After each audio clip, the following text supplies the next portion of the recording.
Mathéo Radio présente À haute voix la lecture intégrale des œuvres spirituelles majeures. Aujourd'hui, le disciple de Paul Bourget.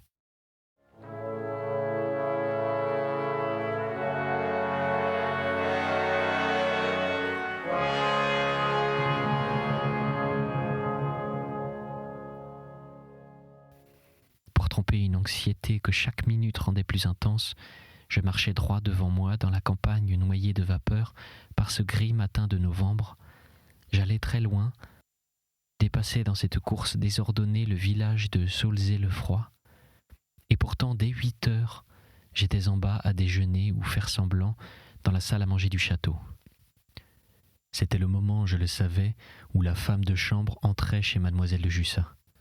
S'il était arrivé un malheur, cette fille appellerait tout de suite. Avec quel inexprimable soulagement je la vis qui, revenant de là-haut, se dirigeait vers l'office et en sortait tenant à la main le plateau préparé pour le thé. Charlotte ne s'était pas tuée. Une espérance me reprit alors. À la réflexion, et une fois son premier mouvement de colère passé, peut-être interpréterait-elle comme une preuve d'amour mon refus de mourir et de la laisser mourir. J'allais savoir cela. Il suffisait de l'attendre dans la chambre de son frère. Le petit malade touchait alors à la fin de sa convalescence, et quoique privé de promenade, il déployait la gaieté d'un enfant en train de renaître à la vie. Il m'accueillit ce matin-là par toutes sortes de gentillesses, et sa gracieuse humeur redoubla mon espoir. Elle allait servir à briser la glace entre la sœur et moi. Les mains d'un jeune homme et d'une jeune fille se joignent si vite quand elles s'effleurent autour d'une tête innocente et bouclée. Mais quand Charlotte parut, toute blanche dans sa robe claire, qui plombait davantage sa pâleur, prétextant une migraine pour se dérober aux gamineries de Lucien, les yeux brûlés de fièvre entre les paupières desséchées et presque fanées, je compris que j'avais cru trop vite à une réconciliation possible. Je la saluai. Elle trouva le moyen de ne pas même répondre à mon salut. J'avais connu d'elle 3 personnes déjà. La créature tendre, délicate, compatissante, la jeune fille effarouchée, l'amante passionnée jusqu'à l'extase. Je rencontrais maintenant sur ce noble visage le plus froid, le plus impénétrable masque de mépris. Ah, la vieille et banale formule, l'orgueil patricien, j'ai pu m'en rendre compte à cette minute, et que certains silences vous exécutent comme le fer du bourreau. Cette impression fut si amère que je ne pus m'y résigner. Ce jour même, je la guettais pour avoir un mot de sa bouche. Fût-ce un nouvel outrage, et au moment où elle entrait dans sa chambre vers la fin de l'après-midi pour s'habiller avant le dîner, j'allais à elle dans l'escalier. Elle m'écarta d'un geste si altier, avec un si cruel « Je ne vous connais plus ». Sur sa bouche frémissante, un regard si indigné dans les yeux que je restais sans trouver une phrase à lui dire. Elle m'avait jugé et condamné. Oui, condamné. Cet arrêt aurait dû m'être d'autant plus cruel à subir qu'il était plus mérité. Elle me méprisait pour ma peur de la mort, et c'était vrai. J'avais senti ce lâche frisson devant le trou noir, pendant que je la regardais reposer sur ma poitrine. J'avais certes le droit de me dire que cette peur toute seule ne m'aurait pas arrêté devant le suicide à 2, si la pitié pour elle ne s'y était point jointe à mon ambition de penseur. N'importe. Elle s'était donnée à moi sous une condition, et à cette condition tragique, j'avais répondu oui, avant, et non, après. Eh bien, ce que vous appelez, mon cher maître, l'orgueil du mal, est si fort, et le fait d'avoir vraiment possédé une femme, d'avoir eu d'elle et son corps et son âme, et ses sentiments et ses sensations, satisfait cet orgueil si complètement que l'atroce humiliation du mépris de Charlotte ne m'atteignait pas comme autrefois son silence après la première déclaration, sa fuite loin du château, ses fiançailles. Elle me méprisait, mais elle avait été à moi. Je l'avais tenue entre mes bras, ses bras-ci, et le premier. Oui, j'ai souffert, cruellement, entre cette nuit de délire et mon départ définitif de la maison. Pourtant ce ne fut pas le désespoir aride et vaincu de cet été, l'abdication totale dans la détresse. Je gardais au fond de mon être, je ne peux pas dire un bonheur, mais un je ne sais quoi d'assouvi qui me soutenait dans cette crise. Quand Charlotte passait devant moi, sans plus me regarder qu'un objet oublié là par quelque domestique, je la contemplais qui montait l'escalier, qui suivait le corridor, et je me la représentais en souvenir. Ses cheveux défaits, ses pieds nus, sa bouche sur ma bouche, dans cet abandon virginal de toute sa personne qu'elle ne pourrait plus jamais, jamais avoir pour aucun autre. Cela me faisait un mal horrible que cette nuit d'amour eût été si courte, si unique, et ne dût pas recommencer. Pour une heure de cette félicité une fois goûtée, peut-être aurais-je accepté à nouveau le pacte fatal avec la froide résolution de le tenir. Mais cette félicité n'en avait pas moins été vraie, et cette certitude de ma mémoire suffisait à me sauver des affolements d'auparavant. Et puis cet amour était-il réellement irrémédiablement fini ? En agissant avec moi comme elle avait agi, mademoiselle de Jussat m'avait prouvé une passion très profonde. Était-il possible qu'il n'en demeurât rien dans ce cœur romanesque ? Aujourd'hui, et à la lumière de la tragédie qui a terminé cette lamentable aventure, je comprends que précisément ce caractère romanesque empêchait tout retour de ce cœur exalté. Elle n'avait pas une minute admis l'idée qu'elle pût être ma femme, fonder avec moi une famille. Elle n'avait pu faire ce qu'elle avait fait que par un accès de délire qui l'avait enlevée à la vie, à sa vie. Elle avait aimé en moi un mirage, un être absolument différent de moi-même, et la vision subite de ma vraie nature ayant du coup déplacé ce plan d'illusion, elle me haïssait de toute la puissance de son ancien amour.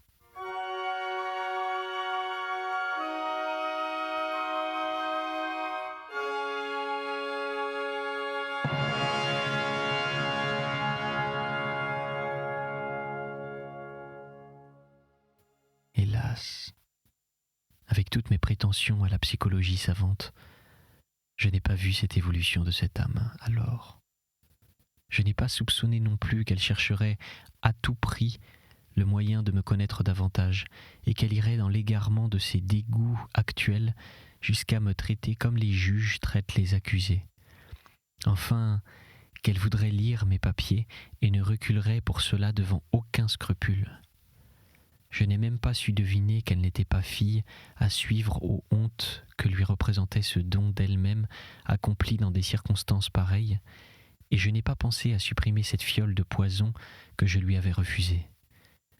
Je me croyais un grand observateur parce que je réfléchissais beaucoup. Les arguties de mes analyses m'en cachaient la fausseté. Il ne fallait pas réfléchir à cette époque. Il fallait regarder. Au lieu de cela, trompé par ce raisonnement que je vous ai fait tout à l'heure et persuadé que Charlotte m'aimait toujours malgré son mépris, j'essayais de rappeler cet amour par les moyens les plus simples, les plus inefficaces dans cet instant. Je lui écrivis. Je retrouvai ma lettre sur mon bureau, le jour même, non décachetée.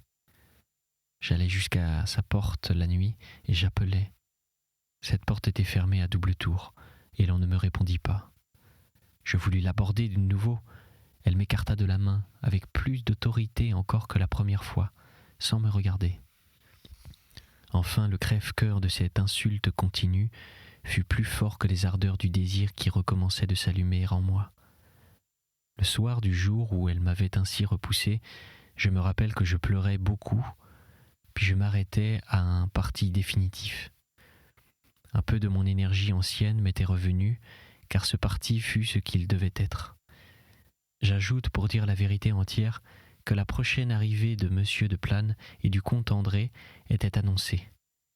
Cette nouvelle eût achevé de me décider si j'avais encore hésité. Leur présence à tous deux dans ce double et sinistre désastre de mon amour et de ma fierté, non, je ne voulais pas, je ne pouvais pas le supporter. Voici donc ce que j'ai décidé. Le marquis m'avait prié de prolonger mon séjour jusqu'au 15 novembre. Nous allions être au 3. J'annonçais au matin de ce fatal 3 novembre que je venais de recevoir de ma mère une lettre un peu inquiétante. Puis dans la journée, je racontais qu'une mauvaise dépêche avait encore augmenté mes inquiétudes. Je demandais donc à M. de Jussat la permission de partir pour Clermont dès le lendemain, et à la première heure, ajoutant que si je ne revenais pas, l'on voulut bien faire une caisse des objets que je laissais et me les renvoyer. Je tins ce discours devant Charlotte, assurée qu'elle le traduirait par sa vraie signification. Il s'en va pour ne plus revenir.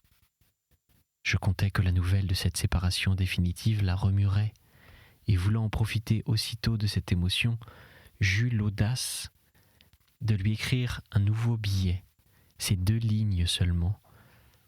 Sur le point de vous quitter à jamais, j'ai le droit de vous demander une dernière entrevue. Je viendrai chez vous à 11h.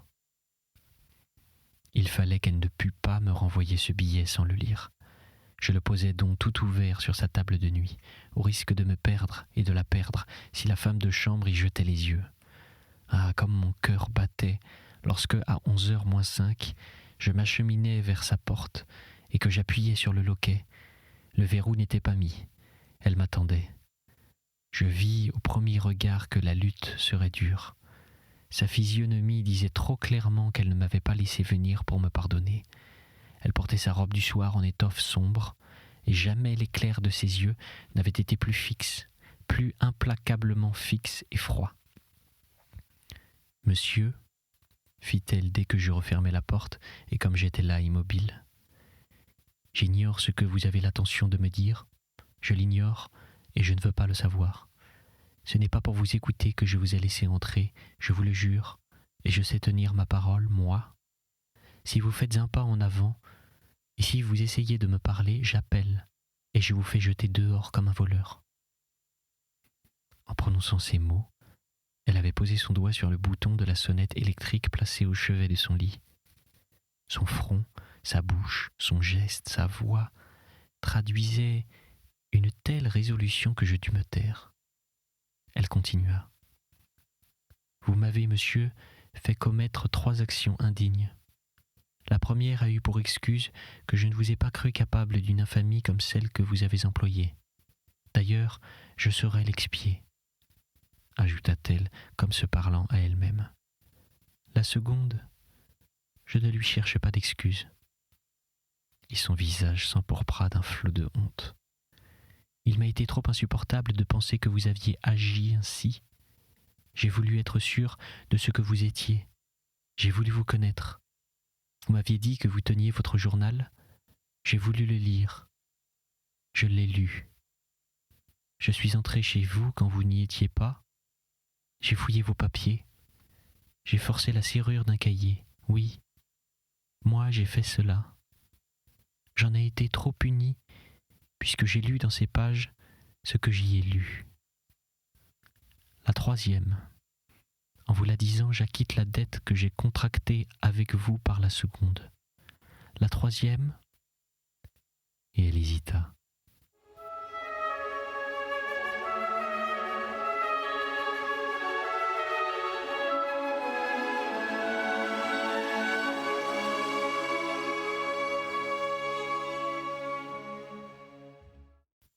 Sous le coup de l'indignation qui m'a saisi, j'ai écrit à mon frère. Il sait tout. « Ah !» m'écriai-je, « vous êtes perdu !»« Vous savez ce que j'ai juré, » interrompit-elle, et mettant de nouveau la main sur la sonnette. « Taisez-vous, je ne peux plus me perdre, » continua-t-elle, « et personne ne fera plus rien, ni pour, ni contre moi. Mon frère saura cela aussi, et ce que j'ai résolu. La lettre lui arrivera demain matin. Je devais vous prévenir, puisque vous tenez à votre vie. Et maintenant, allez-vous-en. » « Charlotte, implorai-je, si dans 1 minute vous n'êtes pas sortie, dit-elle en regardant la pendule, j'appelle. » Paragraphe 7. Conclusion. Et j'obéis. Le lendemain, dès 6h, je quittai le château en proie au plus sinistre pressentiment, essayant en vain de me persuader que cette scène ne serait pas suivi d'effet, que le comte André arriverait assez tôt pour la sauver d'une résolution désespérée, qu'elle-même, au dernier moment, elle hésiterait, qu'un incident inconnu surviendrait, que sais-je. Quant à fuir, à reculer devant la vengeance possible du frère, je n'y songeais pas une seconde. Cette fois, j'avais retrouvé du caractère parce qu'une idée était en moi vivante et qui me soutenait, celle de ne plus me laisser humilier par personne. Oui, si j'avais eu devant une fille affolée et dans la faiblesse de l'amour heureux une heure de défaillance, je n'en aurais pas une autre devant la menace d'un homme. J'arrivai à Clermont, dévoré d'une anxiété qui ne fut pas de longue durée, puisque j'appris le suicide de mademoiselle de Jussat, et que je fus arrêté coup sur coup. Dès les premiers mots du juge d'instruction, j'ai reconstitué tous les détails de ce suicide.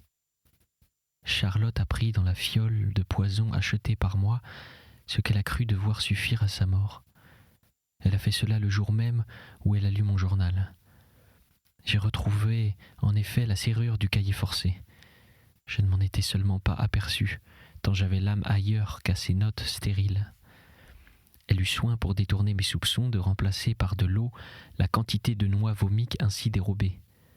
Elle a jeté le flacon qui lui avait servi par la fenêtre, parce qu'elle n'a pas voulu que son père ou sa mère apprissent son suicide autrement que par son frère. Et moi qui savais toute la vérité sur cet horrible drame, moi qui pouvais du moins donner mon journal comme une présomption de mon innocence, je l'ai détruit ce journal au sortir de mon premier interrogatoire. J'ai refusé de parler, de me défendre, à cause de ce frère. Je vous l'ai dit, j'avais vidé jusqu'au fond la coupe des humiliations et je n'en voulais plus, je n'en veux plus. Cet homme que j'ai tant envié dès le premier jour, cet homme qui me représente la mort maintenant et qui, sachant toute la vérité lui aussi, doit me considérer comme le dernier des derniers, je ne veux pas qu'il ait le droit de me mépriser entièrement. Et il ne l'a pas. Il ne l'a pas, parce que nous nous taisons tous deux. Mais nous taire, pour moi, c'est risquer ma tête afin de sauver l'honneur de la morte, et pour lui, c'est immoler un innocent à cet honneur. De nous deux en ce moment, de moi qui ne veux pas me défendre en m'abritant derrière le cadavre de Charlotte, et de lui qui, ayant cette lettre où elle lui annonce son suicide, la garde devers lui pour se venger de l'amant de sa sœur en le laissant condamner comme assassin, lequel est le brave? Lequel est le gentilhomme? Toute la honte de ma faiblesse dans cette nuit où Charlotte s'est donnée à moi, s'il y a eu honte, je l'efface en ne me défendant pas, et je trouve une volupté d'orgueil comme une revanche de ces horribles derniers jours à ne pas me tuer maintenant, à ne pas demander à la mort l'oubli de tant de tortures. Il faut que le comte André pousse son infamie jusqu'au bout. Si je suis condamné, lui me sachant innocent, lui en ayant la preuve, lui se taisant, eh bien, les Jussat-Randon n'auront rien à me reprocher, nous serons quittes. Pourtant, je vous ai tout dit à vous, mon vénéré maître. Je vous ai ouvert le fond et l'arrière-fond de mon être intime, et en confiant ce secret à votre honneur, je sais trop à qui je m'adresse pour mieux insister sur la promesse que j'ai pris le droit d'exiger de vous à la première feuille de ce cahier. Mais voyez-vous, ce silence m'étouffe. J'étouffe de ce poids que j'ai là toujours sur moi. Pour tout vous dire d'un mot, et appliqué à ma sensation, il est légitime, comme cette sensation même, j'étouffe de remords. J'ai besoin d'être compris, consolé, aimé. Qu'une voix me plaigne et me dise des paroles qui dissipent les fantômes, les obsédants, les torturants fantômes. J'avais dressé en esprit, quand j'ai commencé ces pages, une liste des questions que je voulais vous poser à la fin. Je m'étais flatté que j'arriverais à vous raconter mon histoire comme vous exposez vos problèmes de psychologie dans vos livres que j'ai tant lus, et je ne trouve rien à vous dire que le mot du désespoir. De profundis. Écrivez-moi, mon cher maître, dirigez-moi.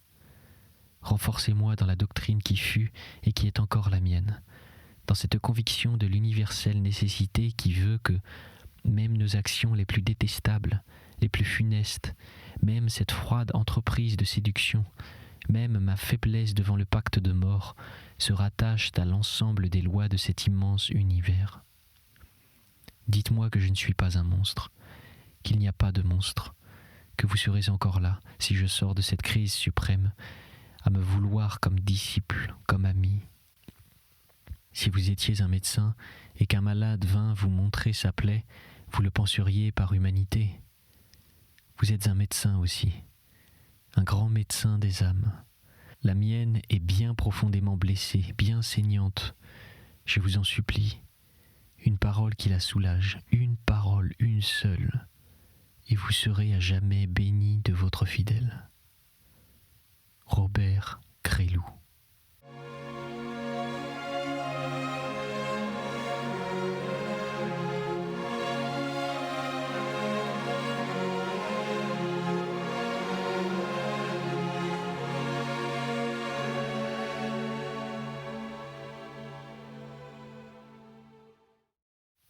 Chapitre 5. Tourment d'idées. Un mois s'était écoulé depuis que la mère de Robert Gresloup avait apporté dans l'ermitage de la rue Guy de la Brosse cet étrange manuscrit qu'Adrien Sixte avait tant hésité à lire. Et le philosophe restait à ce point l'esclave, après ces 4 semaines du trouble infligé par cette lecture, que même les humbles comparses de son entourage avaient dû s'en apercevoir. C'était maintenant de continuelles consultations entre mademoiselle Trapenard et les Carbonnet dans la loge, emplie d'une odeur de cuir où la fidèle servante et les judicieux concierges discutaient à perte de vue la cause du bizarre changement survenu dans les manières du célèbre analyste. Cette admirable, cette automatique régularité des sorties et des rentrées qui pendant 15 ans avait fait de Sixte un chronomètre vivant pour ce paisible quartier du Jardin des Plantes, s'était transformé du coup en une anxiété fébrile et inexplicable. Le philosophe allait et venait, depuis cette visite de Madame Gresloup, comme un homme agité, qui ne peut tenir en place, qui sitôt en promenade pense à rentrer, et sitôt rentré ne peut pas supporter sa chambre. Dans la rue, au lieu de cheminer de ce pas méthodique et qui révèle une machine nerveuse parfaitement équilibrée, il se pressait, il s'arrêtait, il gesticulait, comme disputant avec lui-même. Cet énervement se traduisait par des signes plus étranges encore. Mademoiselle Trapenard avait raconté aux époux Carbonnet que son maître ne se couchait plus à présent avant les 2 ou 3 heures du matin. « Et ce n'est pas pour travailler », insistait la brave fille, « car il marche. La première fois, j'ai cru qu'il était malade. Je me suis levé pour lui demander s'il voulait quelque infusion. Lui, toujours si poli, si doux, qu'on ne se douterait pas que c'est un homme instruit comme il m'a renvoyé en vrai butor. »« Et moi, je l'ai vu l'autre jour, » répondait la mère Carbonnet.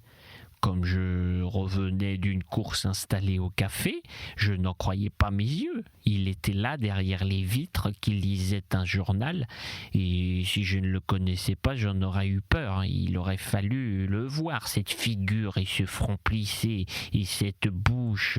« Au café ?» s'était écriée mademoiselle Trapenard. Depuis 16 années, tantôt que je suis chez lui, je ne lui ai seulement pas vu ouvrir un journal une fois. Cet homme-là, conclut le père Carbonnet, a un chagrin qui lui malichaude les sangs. Et le chagrin, voyez-vous, mademoiselle Mariette, c'est comme qui dirait le tonneau d'Adélaïde. Ça n'a pas de fond. Pour un fait, c'est un fait. Et que ça a commencé par l'histoire du juge et la visite de la dame en noir. Et savez-vous ce que j'en pense? C'est peut-être quelque fils qu'il a quelque part qui tourne mal. Jésus Dieu, exclamait Mariette. Lui, un fils? Et pourquoi pas? Reprenait le concierge, clignant derrière ses lunettes un œil égrillard. Avec cela qu'il n'a pas pu galipender tout comme un autre en son jeune temps, c'est toi, canaille, qu'il faudrait bien que t'en allais faire tes farces. Continuait-il en s'adressant à son coq qui se promenait en poussant des petits cris parmi les rognures, happant les boutons au passage et secouant sa crête. À regarder ce courasson de Ferdinand, comme il l'appelait encore, Carbonnet oubliait jusqu'à ses curiosités de pipelet parisien. Ferdinand lui sautait sur l'épaule et se tenait là immobile, tandis que son maître reprenait son marteau et clouait une semelle assurée sur une forme en murmurant sa même joyeuse exclamation. « C'est une bête? C'est une personne? Non, je vous le demande. » Puis il communiquait à mademoiselle Trapenard, épouvantée, les bruits qui couraient sur le compte de ce pauvre monsieur Sixte dans les rez-de-chaussée de la rue Linné, depuis ce changement visible d'habitude. Toutes les mauvaises langues s'accordaient pour attribuer à la citation chez le juge le trouble actuel du philosophe. La blanchisseuse prétendait tenir d'un pays de monsieur Sixte, que sa fortune provenait d'un dépôt dont son père avait abusé et qu'il devait rendre. Le boucher racontait à qui voulait l'entendre que le savant était marié et que sa femme était venue lui faire une scène atroce et qu'elle lui intentait un procès.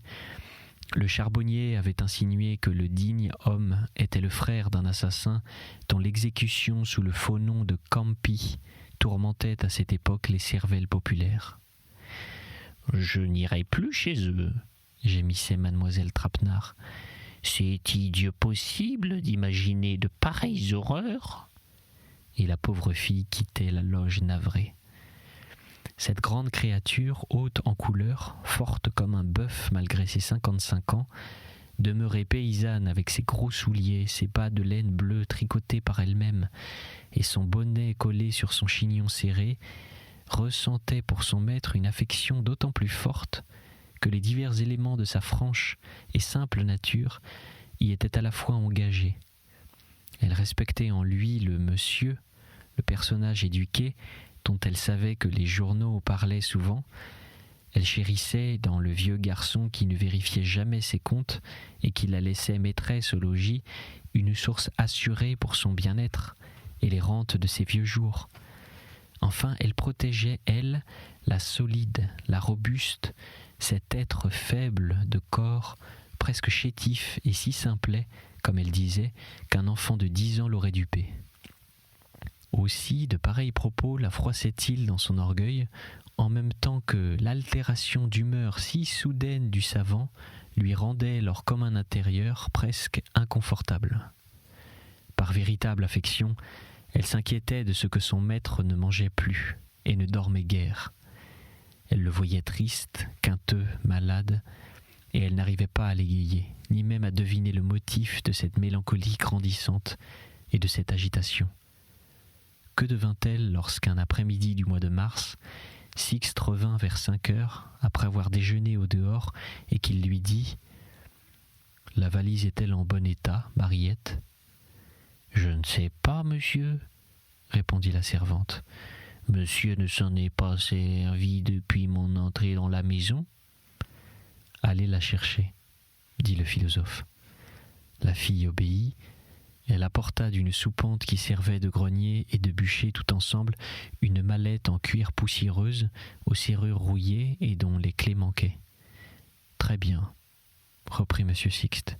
« Vous allez en acheter une à peu près pareille, tout de suite, et vous y mettrez ce qu'il faut pour voyager. »« Monsieur part ?» interrogea mademoiselle Trapenard. « Oui, » dit le philosophe, « pour quelques jours. »« Mais monsieur n'a rien de ce qu'il faut ?»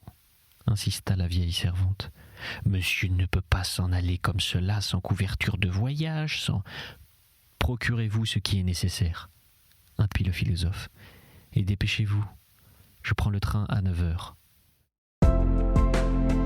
C'était À haute voix, une émission de KTO Radio. Aujourd'hui, Le disciple de Paul Bourget. Lecture, Pierre Deveau.